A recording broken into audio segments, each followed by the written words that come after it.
सबैलाई नमस्ते। नमस्ते।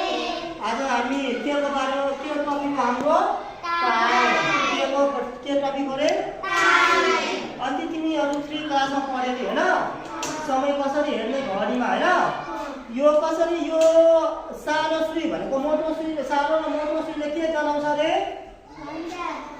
घण्टा चलाउँछ। त्यसपछि यो लामो र पातलो सुईले के चलाउँछ रे मिनेट। अब यो लामो यो सानो र मोटो सुई जहाँ जान्छ त्यति आवर हुन्छ हुँदैन।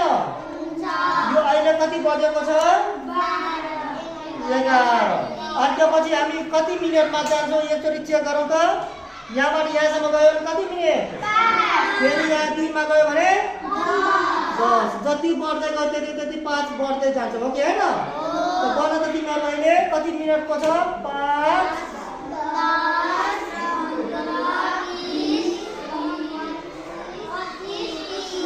30 अनि 2 बढ्यो त 30 मा 2 बढ्यो भने कति भयो 31 भने 11 बजेर कति मिनेट भयो 11 बजेर 32 हुन्छ। अब एकछिन म यहाँ सोध्छु है यो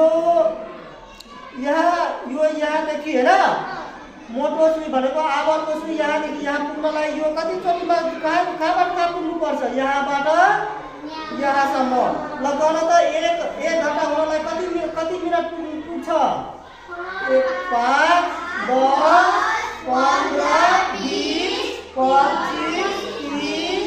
30 35 मा 5 40 45 त्यसपछि 50 मा 5 55 त्यसपछि 60 भनेको 1 घण्टा पुग्नलाई हाम्रो यो सुई जुन छ नि कति मिनेटको डिस्टेन्स कभर जानु पर्यो 60 मिनेट भनेको हामीले त्यसैले हामी लेख्छौँ के 1 घण्टा भनेको 1 आवर भनेको के लेख्यो 60 मिनेट।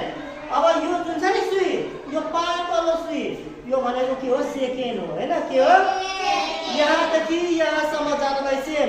यदि यसले यहाँदेखि यहाँ घुम्छ भने यसले 1 मिनेट क्रस गर्छ भनेको यहाँदेखि यहाँसम्ममा कति मिनेट कति सेकेन्ड भयो अघि 60 हो। अब सेम हामीले के पर्यो 1 मिनेट भनेको 60 यो 60 चोटिमा यहाँ पुग्छ त्यसैले 1 मिनेट भनेको 60 सेकेन्ड आयो र 60 मिनेटमा हाम्रो 1 घण्टा पुग्छ। कति मिनेटमा 1 घण्टा पुग्छ रे 60 मिनेटमा। यहाँदेखि यो सुई यहाँदेखि यहाँसम्म पुग्नलाई कति मिनेट जान्छ 60 मिनेट हो। ल धन्यवाद।